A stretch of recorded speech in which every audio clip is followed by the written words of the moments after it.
All right. So the first question we're going to ask is, how can I upgrade SOLIDWORKS? And I'm going to cover this topic, and I'm going to break it up into two little subsections, and then both of those subsections have subsections. So we're going to have 4 pieces to this topic.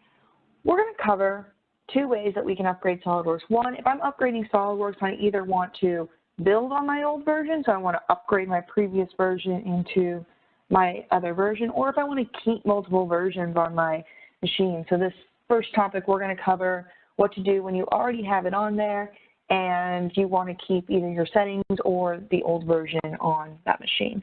And then the second half, we're going to cover, okay, what if I want to have a completely new instance? I want to take what's already on my machine and I want to wipe it off completely, and I want to start over SOLIDWORKS clean and new like it's the first time it's ever been installed on my machine. And we're going to cover how you can do that as well. So for the first part of the multiple versions, we're going to cover 2 ways. One, just kind of automatically, so getting the new version installer automatically.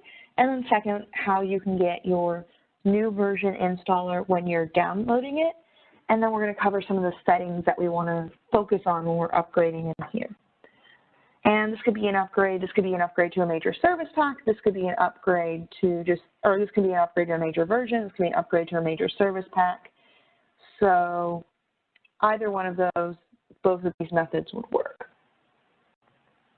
So to start off with, we're going to just do the automatic method.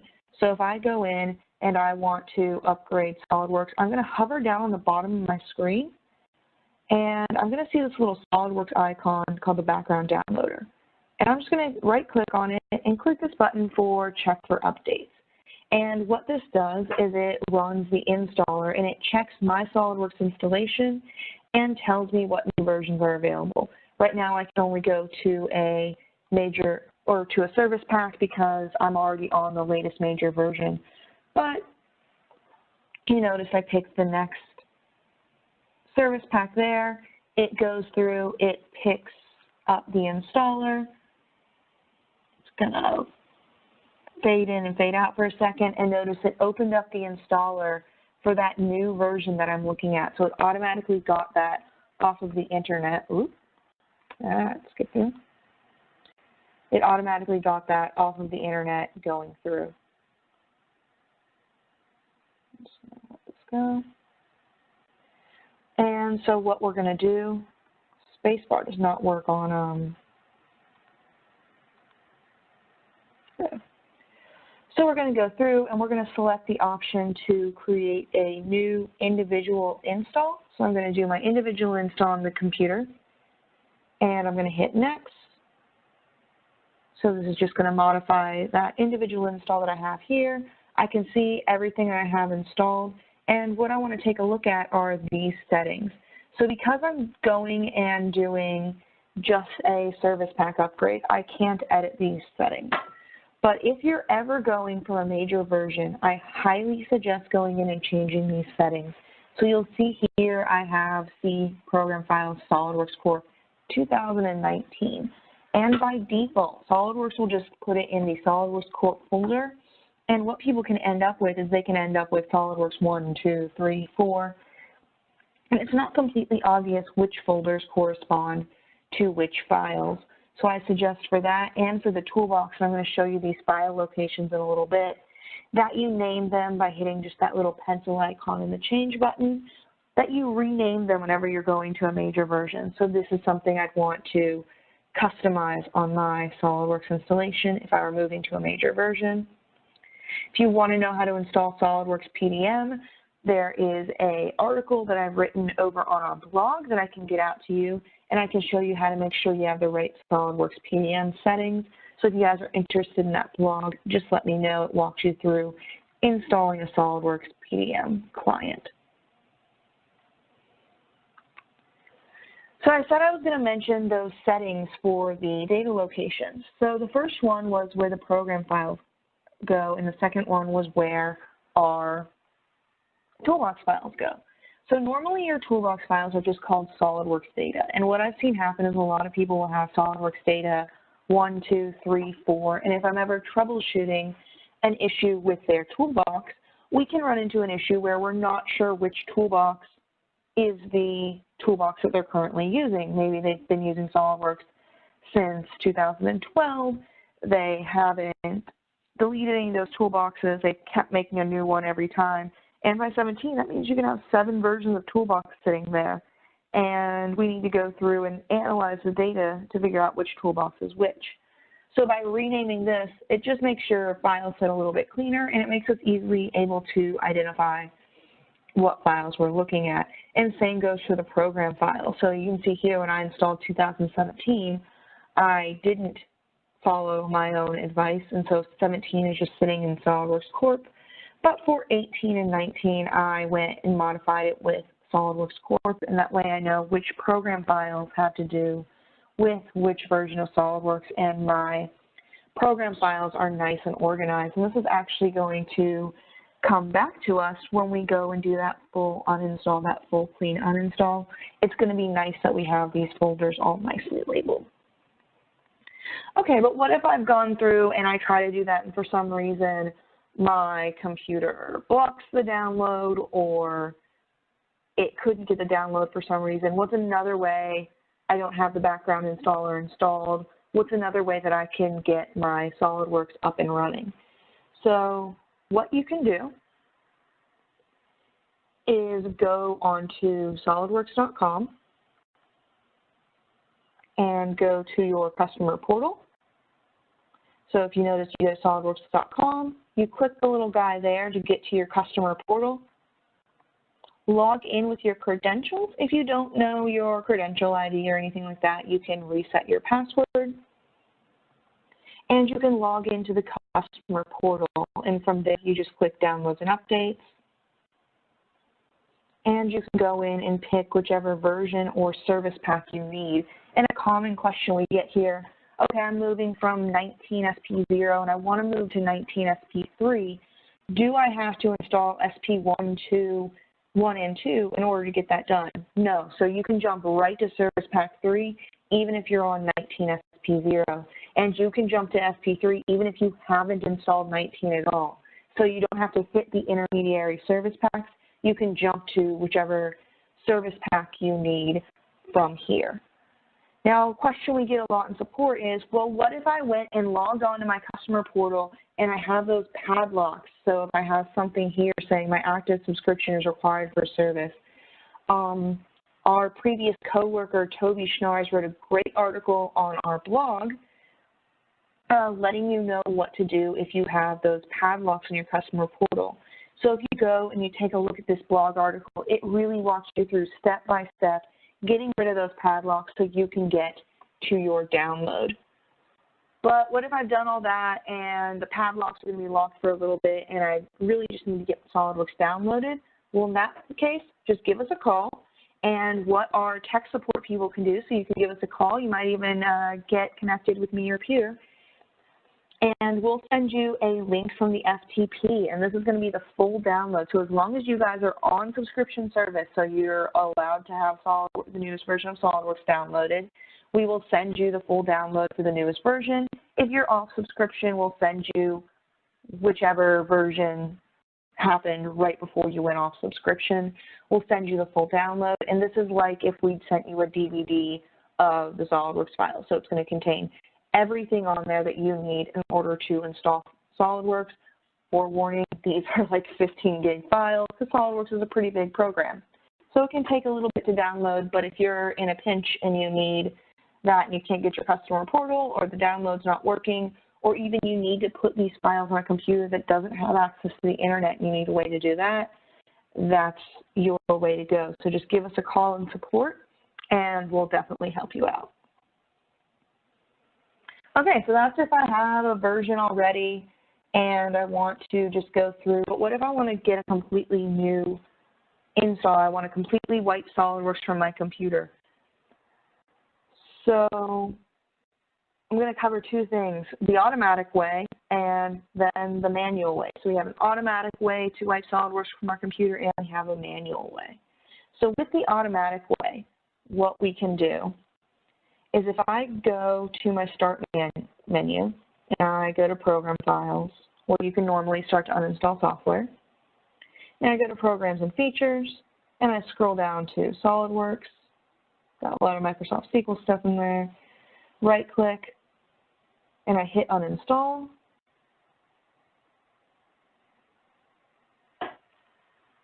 What you'll see in the newer versions of SolidWorks, I don't think this was on 16 and below, maybe 17, is you have the option to click Advanced Options in your SolidWorks installation. And what those advanced options do,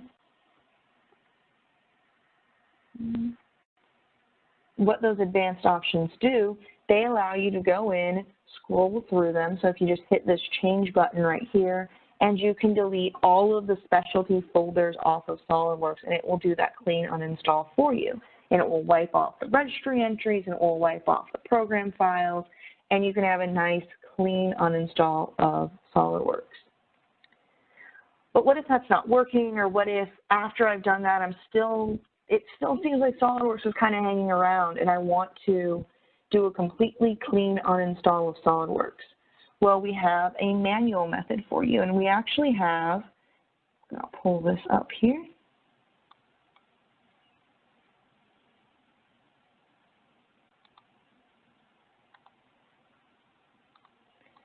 We actually have an instruction sheet that we can send you to walk through how to do a completely clean uninstall, wiping off all of those program files. And I'm just going to do a little bit of a live demo. I'm not going to go through every file, but I'm going to do enough of a live demo so we can kind of see how far SolidWorks really gets into our program files. So of course, before doing this, you want to back up anything that you wouldn't want deleted. So a lot of times your templates, or maybe even your settings, although sometimes the settings can have an erroneous thing in them, so it might be better to start over with clean settings. But back up that and transfer the license from the computer just for housekeeping reasons. And you can go into regedit, first of all.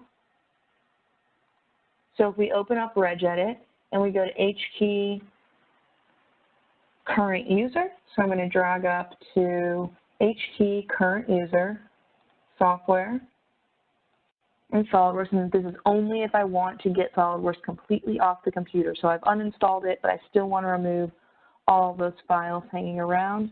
I go in, I look for my different SolidWorks registries, and I can go and clear out these registries. And what I like to do, and you'll see I've done it here before, I actually just like to rename registry keys. I'm not a big fan of deleting them and making them go away forever. So you can see I've deleted my registry before. I've deleted my SolidWorks registry. It looks like I deleted it once in May. I deleted it once in July, and May of 2 years ago, once in July 2 years ago, and once of August last year. So I've deleted my registry before, but I have that backup in case I ever want to go back. So we're going to do that to these keys. We're going to go to regedit, and we're going to remove some of our registry entries. So we have the SolidWorks in H key local machine, and then we have H key software 63 and H key current user software SolidWorks. And there's actually, if you go into H key current user software, there's SolidWorks, there's sometimes a SolidWorks Corporation, H key current user software. There's this that would need to be removed.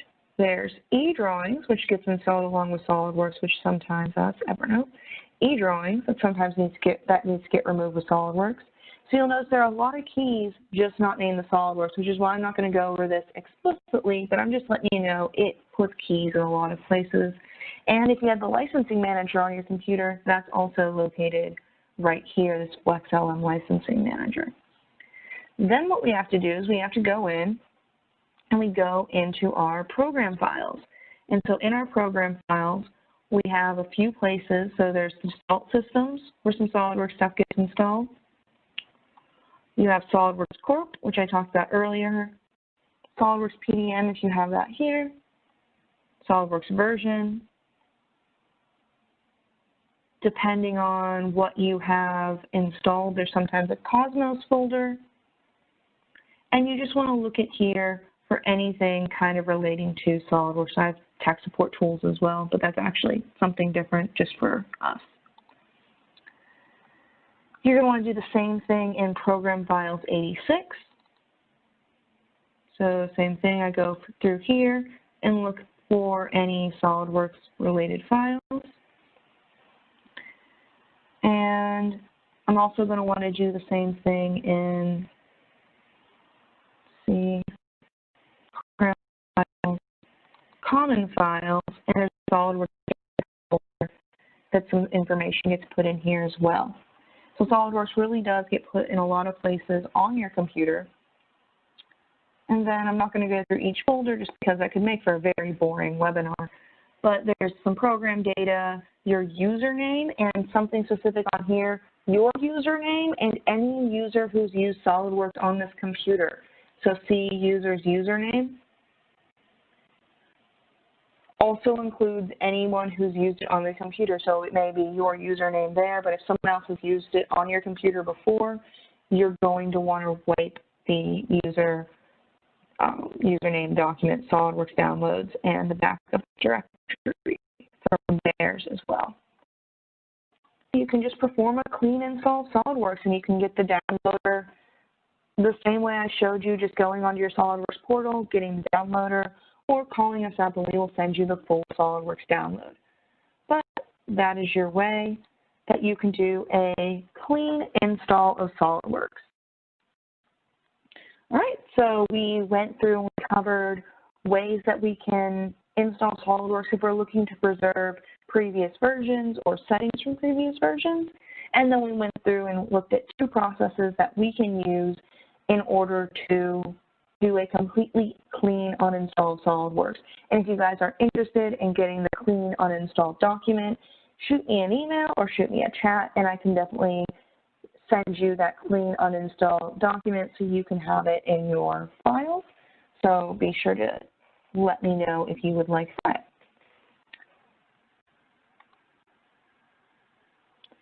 And on that note, I'm going to pass it over to Peer, and Peer is going to go through and do his section. So take it away, Peer.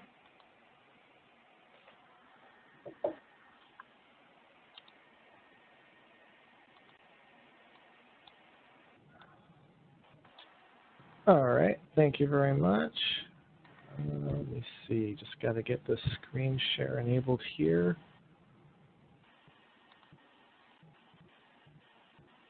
I think you may have to make me presenter.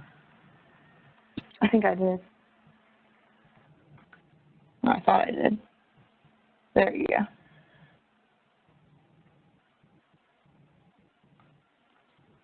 go. Okay, here we go. Just leave that aside. Okay, so we were going to talk about the different types of notifications in PDM. I think that sometimes people may not know about all that they have available to them, so I just wanted to go into some that we've probably used before, a few that we kind of know are there but maybe haven't really thought about using too much, and one that you probably never even heard of. So the main groups are going to be manual notifications when you personally go about writing one through the PDM system, and then it gets sent out either as an internal notification, or if PDM's hooked up to an SMTP server, then you'll get actual emails from PDM. And then there are other ones that are set up generally in the workflow, which are automatic notifications. There are a couple other specific ones that you yourself can subscribe to that may not be everybody in the vault, but it's going to be yourself.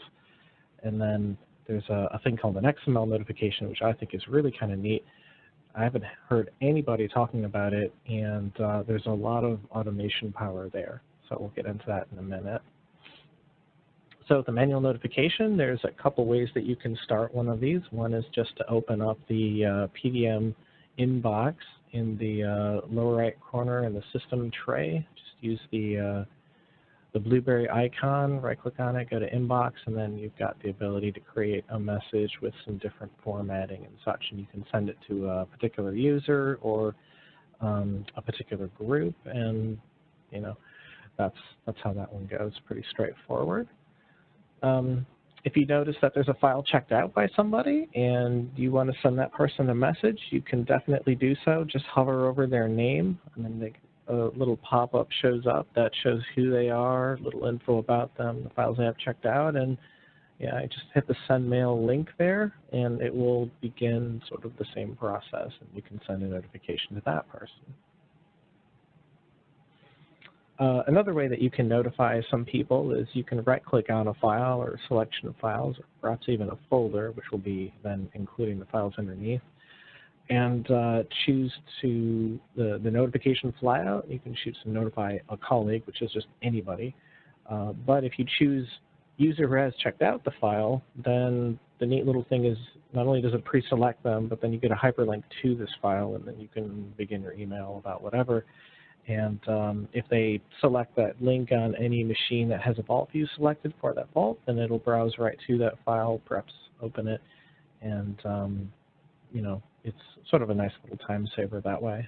I'm not sure exactly when they added this. I don't think this was always here. It might have been in the last 2 versions, somewhere like that, where that has become a new thing.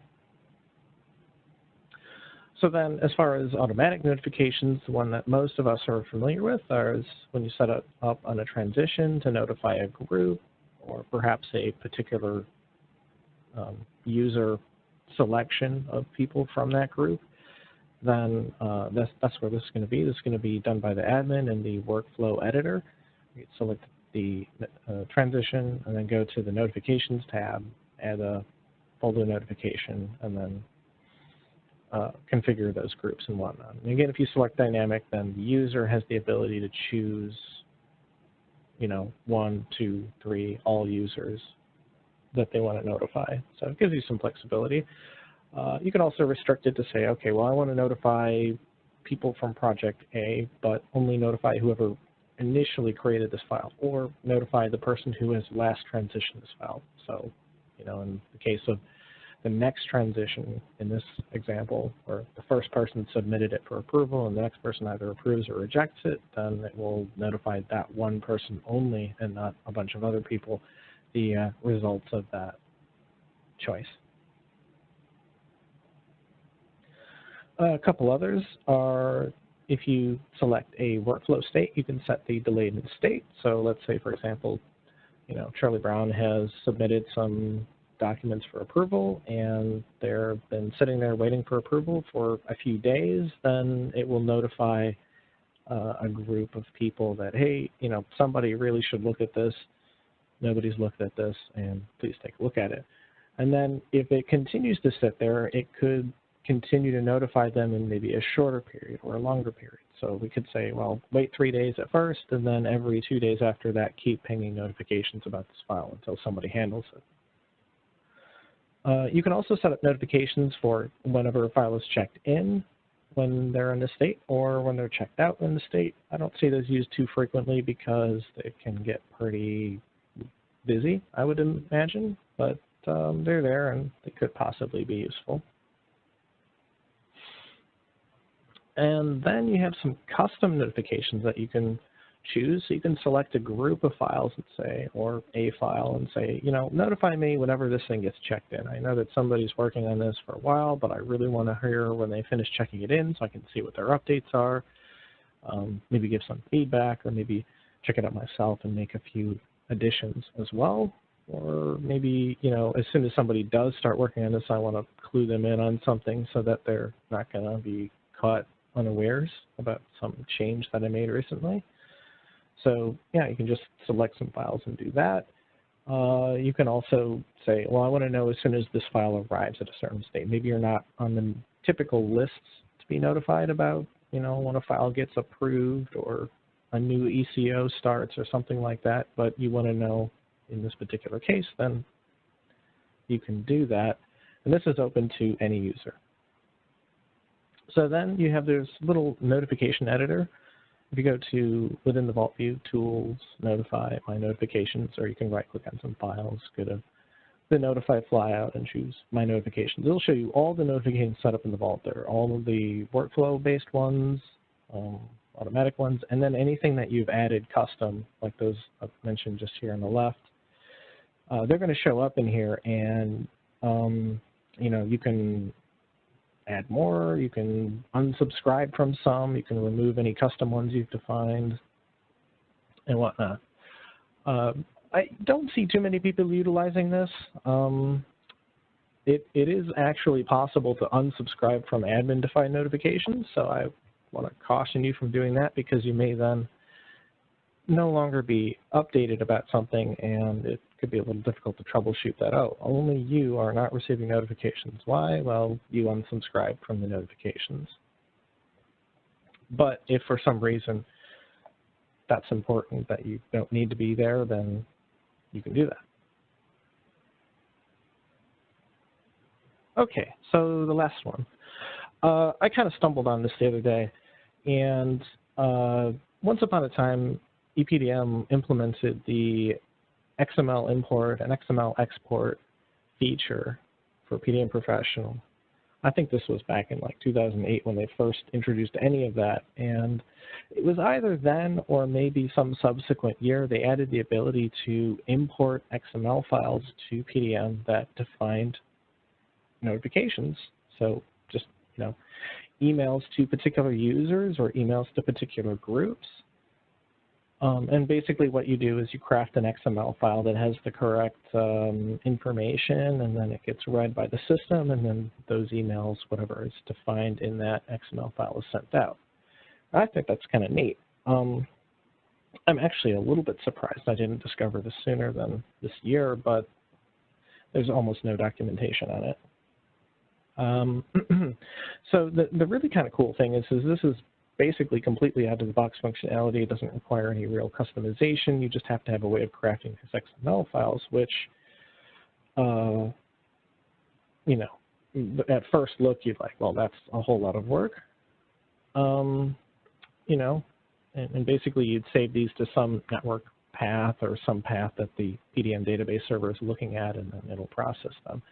But if you combine the dispatch add-in that comes out of the box as well and create a dispatch script, then it gets really powerful, because you can put in variable information that is handled by dispatch that could happen automatically on a transition, automatically on a check-in, on a checkout, you know, on demand, that kind of thing, that will then take an existing XML file and then update it with new information, such as the destination recipient user or groups. You can match on full name as opposed to username, whatever, and then send that information out to them. And the thing that I thought that was the coolest, the absolutely most useful thing about this is that it actually gives you the ability to send notifications to a group based on a variable on the data card of the files that you have that are being manipulated at the time or just looked at.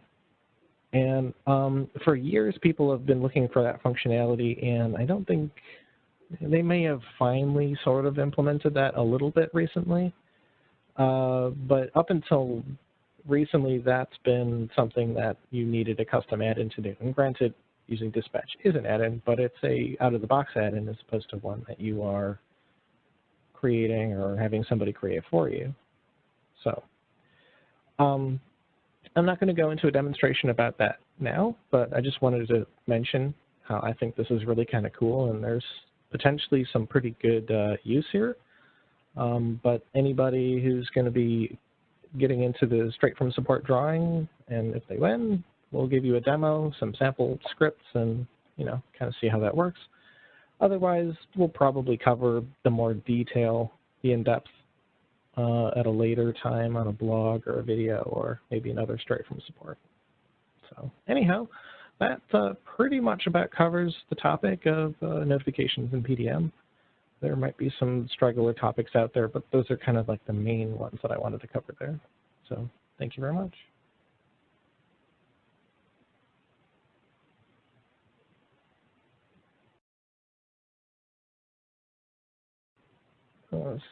Back over to you.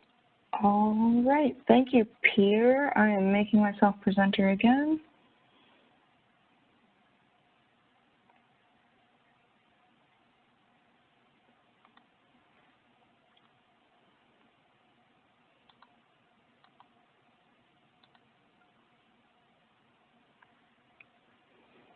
All right, and you guys should all be able to see my screen. And just 1 second while we pull up the recorder again.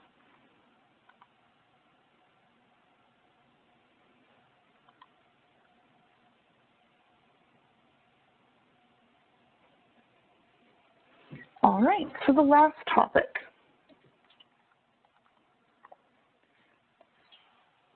With SOLIDWORKS 2020 coming out, we're starting to get a few questions on how can I find out what's new in SOLIDWORKS 2020?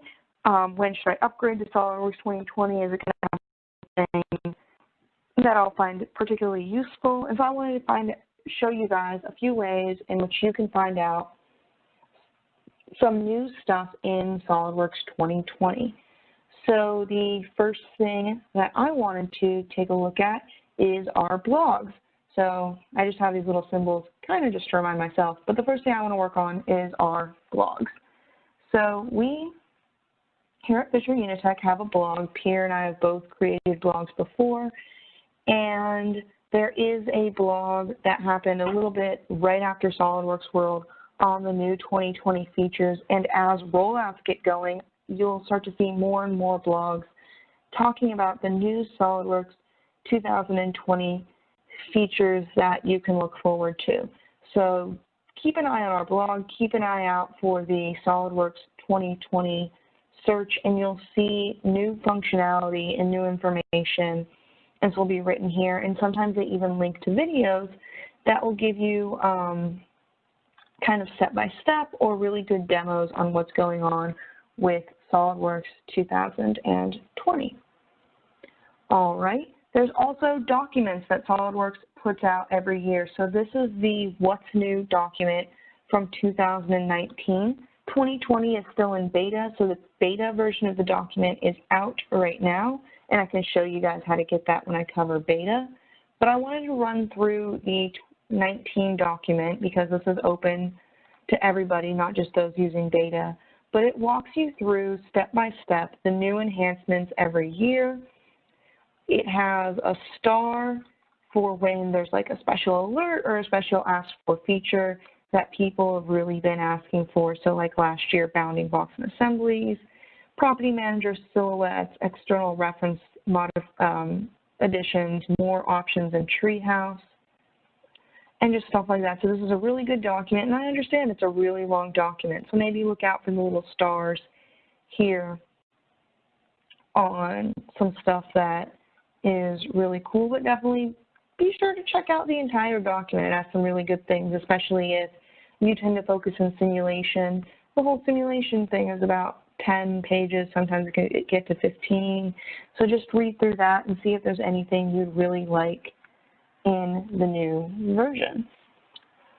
And I kind of hinted at this before, but something else that you can do if you're really interested in finding out the new features in SOLIDWORKS, you can join the beta program.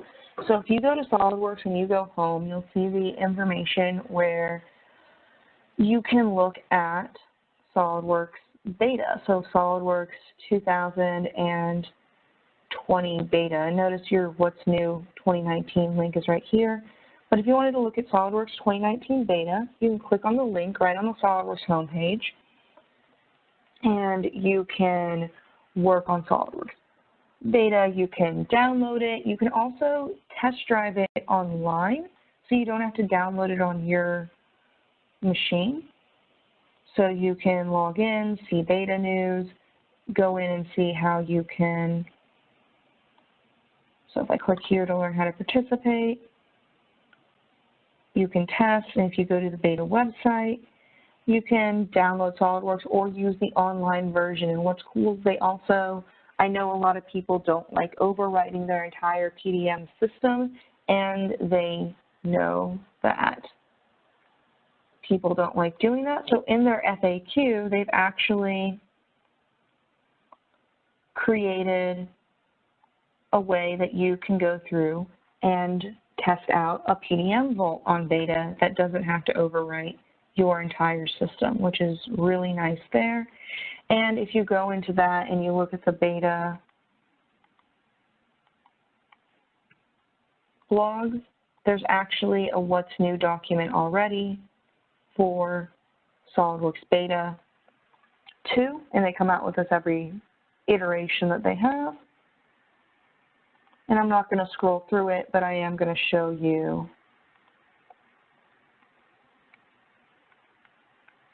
hey, come on, just kind of what it looks like right now. So it's a what's new document specific to each version, and you get each iteration of what's going on with SOLIDWORKS Beta. So that's a really good way just to be informed and to test it out. Something else kind of cool that they do with the beta testing is they do a competition.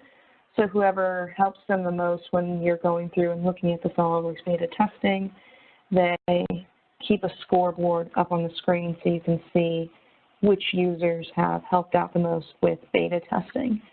So if you're interested in that, like I said, it's right on the SOLIDWORKS homepage that you can sign up and ask to be a part of that program.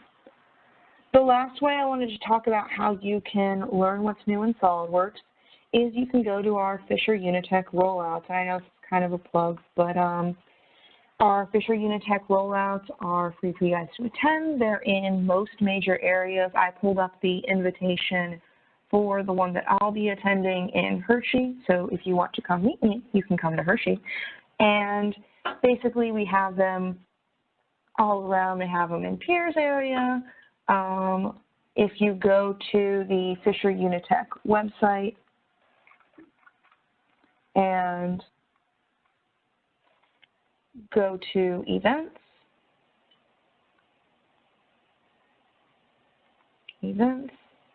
live events, just look for when it says design to manufacturing event, and you guys can look for the rollout that's closest to your area. And we should have them covering basically all of our customer area. We have quite a few in Michigan, Indiana, I saw Connecticut, Rhode Island, Wisconsin. Pierre, is that your rollout? This one? Yeah, that would be mine in Wisconsin there, in Milwaukee. Mm-hmm. Yep. So I'll be at that one if you like to meet me. Yeah, if you want to meet Pierre, go to Wisconsin. If you want to meet me, go to, it looks like I'm going to be going to the Hershey one this year. So that's a really good way to learn what's new in SOLIDWORKS 2020, and it's a great way to meet your Fisher Unitech representatives. And they give little talks on not only what's new, and then really in-depth talks in these breakout sessions on our specific topics. So, for instance, there's a data management one there, there's a simulation one there. So be sure to check out our website for that information. All right. And that's all we have. Does anybody have any questions?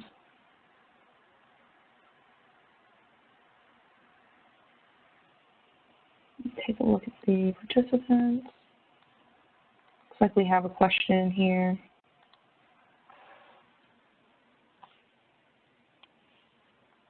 We're currently on SOLIDWORKS 2017. Do you recommend upgrading to 2019 and then again 2020? I would upgrade to 19 since it's already up to SP3, so I think that's a pretty good and stable version to upgrade to, especially if you have a lot of users in your company. And for 2020, I'd wait until SP2 or SP3 in order to go and push that. I know different SOLIDWORKS techs have different ideas about it, but that seems to me to be when I get the most stability out of it. As far as the fresh install or upgrading a previous version, since you're going up 2 major versions, if you don't have a lot of custom settings, it might be good to just do a clean uninstall and kind of clean out your computer, get everything acting like new. That way, if you've been having any problems with the software, hopefully that will clean it all out, and you'll just have a nice, fresh, clean version of SOLIDWORKS, especially if you don't want to keep SOLIDWORKS 2017 on those computers for any reason. All right. So if you guys would like to get access to that XML that Peer was talking about, send us a message in the chat and we can get that out to you. If you'd like the uninstall document, if you think that'll be useful to do a clean uninstall for your SOLIDWORKS users, also put that in there and we can get that out to you. And if you have any other questions, we're still kind of monitoring the chat, so let us know. And if you think of anything after this webinar is over, be sure to contact us at Fisher Unitech Tech Support.